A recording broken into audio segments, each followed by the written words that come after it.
प्यारे दोस्तों, क्या आप जानते हैं जब करबला के मैदान में इमाम हुसैन अलैहिस्सलाम को शहीद कर दिया गया तो एक ऐसा शेर आया जिसकी दहाड़ सुनकर यजीदी फौज कांप उठी। क्या आपने कभी सोचा वो शेर इतना ताकतवर क्यों था? क्यों उसने इमाम हुसैन अलैहिस्सलाम की लाश के पास किसी को भी आने नहीं दिया? अगर मौला हुसैन चाहते तो क्या वो शेर यजीदी फौज को चीर कर रख देता? लेकिन आखिर मौला हुसैन ने उस शेर को हमला करने का हुक्म क्यों नहीं दिया? यह शेर इतना वफादार कैसे बन गया? दोस्तों, आज आप जानेंगे उस शेर अब्बू अल हारिस का वो वाकया जो करबला में इमाम हुसैन की लाश का पहरा देता रहा और जिसकी वफा ने रहती दुनिया को हैरान कर दिया। इसीलिए इस वीडियो को आखिर तक जरूर देखिए, क्योंकि इसमें छुपा है वफा, मोहब्बत और कुर्बानी का वो सबक जो दिल को हिलाकर रख देता है। आज की इस वीडियो में आप जानेंगे कि वो वफादार शेर अब्बू अल हारिस कौन था, कहां से आया, कैसे वो मौला हुसैन अलैहिस्सलाम के कदमों में पला बढ़ा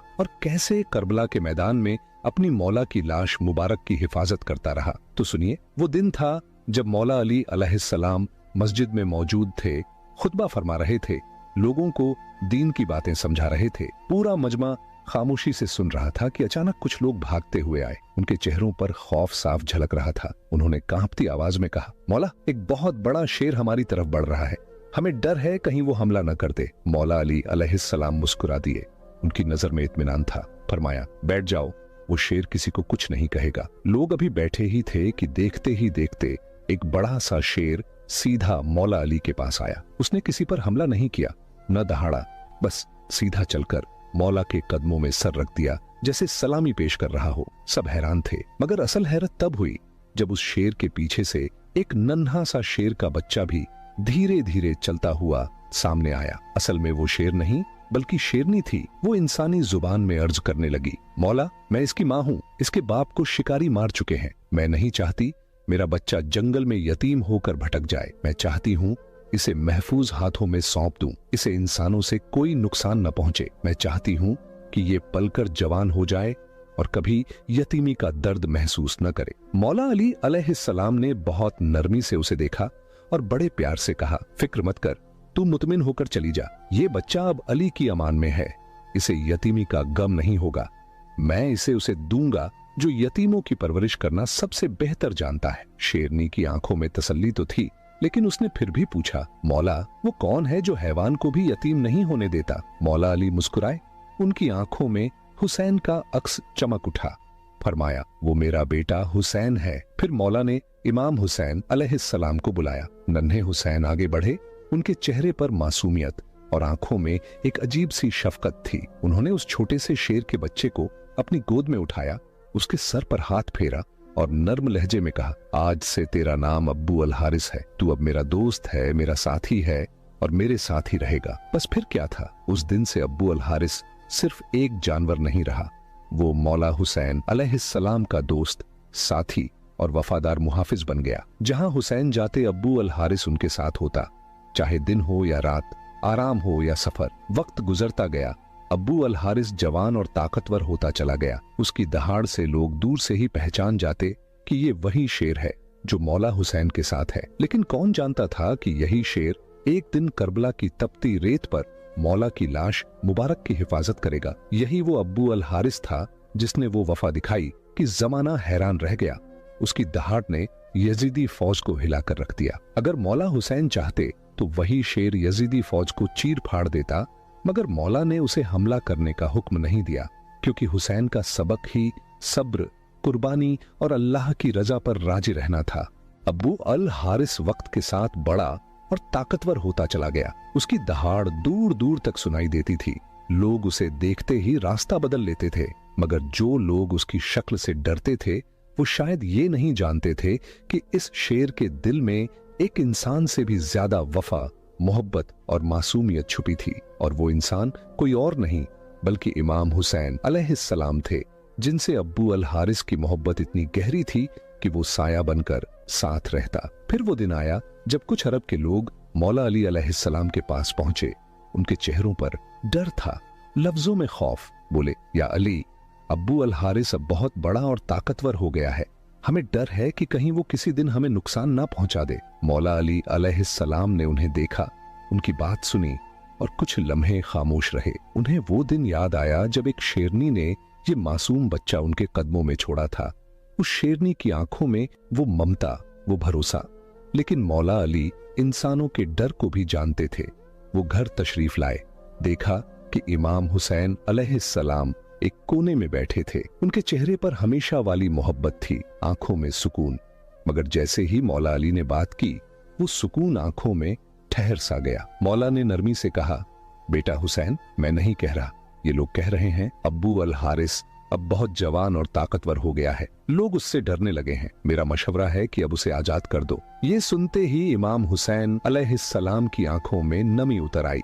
दिल जैसे भीग गया हो, मगर चेहरे पर वही पुराना सुकून था। उन्होंने मौला अली को देखा, हल्की सी मुस्कान दी और नरमी से बोले, जी बाबा जान, जैसा आपका हुक्म, लेकिन बस एक इल्तिजा, आज की रात उसे यहीं रहने दीजिए, कल वो आपको नजर नहीं आएगा। मौला अली अलैहिस्सलाम ने पूछा, बेटा आज की रात में क्या खास है? इमाम हुसैन अलैहिस्सलाम ने दरवाजे के बाहर ढलती शाम की तरफ नजर डाली और बोले, बाबा जान, ये शाम का वक्त है, किसी को घर से निकालने का नहीं, ये वो वक्त है जब किसी को अकेला नहीं छोड़ा जाता। ये कहते हुए उनके गालों पर आंसू ढुलकने लगे। मौला अली ने अपने लाडले को सीने से लगा लिया। खामोशी में जैसे बहुत कुछ कहा गया हो। रात ढल गई, तहज्जुद का वक्त आया। इमाम हुसैन अलैहिस्सलाम अपने हाथों में अब्बू अल हारिस के लिए खाना लेकर बाहर आए। शेर ने अपनी मासूम आंखों से मौला को देखा, जैसे पूछ रहा हो, मौला आज सब ठीक है ना? इमाम हुसैन अलैहिस्सलाम ने चुपचाप बैठकर उसकी पीठ सहलाई, फिर सारा हाल कह सुनाया। अब्बू अल हारिस सब सुनता रहा।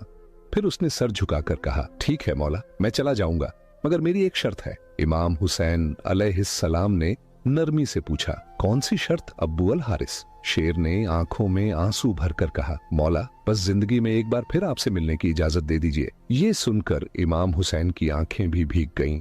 उन्होंने आसमान की तरफ देखा और आहिस्ता से बोले, याद रखना अब्बू अल हारिस, वो दिन होगा 10वां मुहर्रम सन 61 हिजरी, करबला का मैदान, एक टीले के पास तुम्हें आवाज दी जाएगी, बस उस आवाज पर चले आना। अब्बू अल हारिस ने मासूमियत से पूछा, मौला वो आवाज कौन देगा? आप? इमाम हुसैन खामोश हो गए, फिर आंसुओं में भीगा जवाब दिया, नहीं अब्बू अल हारिस। शेर ने कांपती आवाज में फिर पूछा, तो क्या आपके भाई अब्बास बुलाएंगे? इमाम हुसैन की आंखों से अश्क टपक पड़े। बोले, नहीं, मेरी नन्ही बेटी सकीना या हमारी खादिमा बीबी फिजा तुम्हें आवाज देंगी। आज भी कहा जाता है कि करबला के उसी मोहल्ले में वो मकाम मौजूद है जहां बीबी फिजा ने अब्बू अल हारिस को पुकारा था। इमाम हुसैन अलैहिस्सलाम ने आखिरी बार शेर के सर पर हाथ फेरा और कहा, अब तुम मुल्क इराक चले जाओ।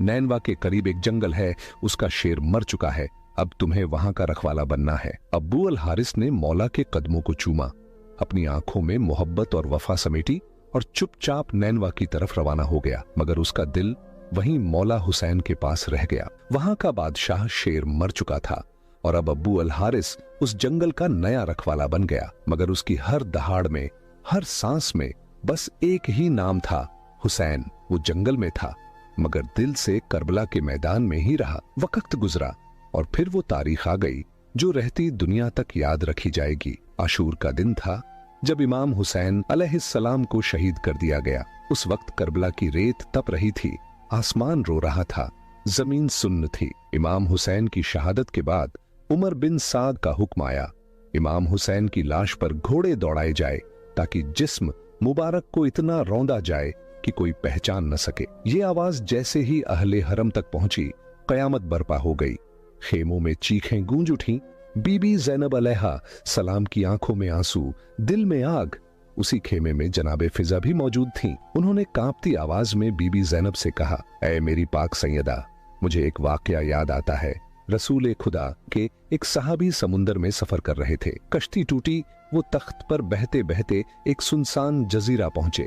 वहां एक शेर सामने आया। उस सहाबी ने कहा, मैं रसूल खुदा का गुलाम हूं। शेर ने सुना तो मारने के बजाय उसे सही रास्ता दिखाया। फिजा ने गहरी सांस ली और कहा, ऐ मेरी सैयदा, इस करबला की जमीन में भी एक शेर है, अब्बू अल हारिस, वही शेर जिसे मौला हुसैन ने अपनी गोद में पाला था, जिसे बचपन में यतीम शेरनी ने लाकर मौला अली के कदमों में छोड़ा था। अगर आप इजाजत दें तो मैं उस शेर को आवाज देकर बुला लाऊं। ताकि इन जालिमों के इरादे को नाकाम कर दूं। बीबी ज़ैनब अलैहा सलाम ने खामोशी से सर हिलाया। जनाबे फिजा जंगल की तरफ निकली। दिल में बस एक ही नाम था, अब्बू अल हारिस। वो जंगल की तरफ गईं।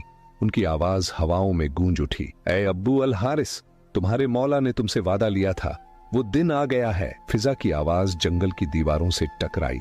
दरख्त लरज उठे, हवाएं सिसकने लगीं। कुछ ही लम्हों में जमीन थरथराई, झाड़ियों में हलचल हुई और वो शेर गरजता हुआ बिजली की तरह बीबी फिजा के सामने आ खड़ा हुआ। उसकी आंखों में आग थी, दिल में वफा थी। फिजा ने रोती आवाज में कहा, ए अब्बू अल हारिस, जानते हो ये जालिम क्या करने वाले हैं?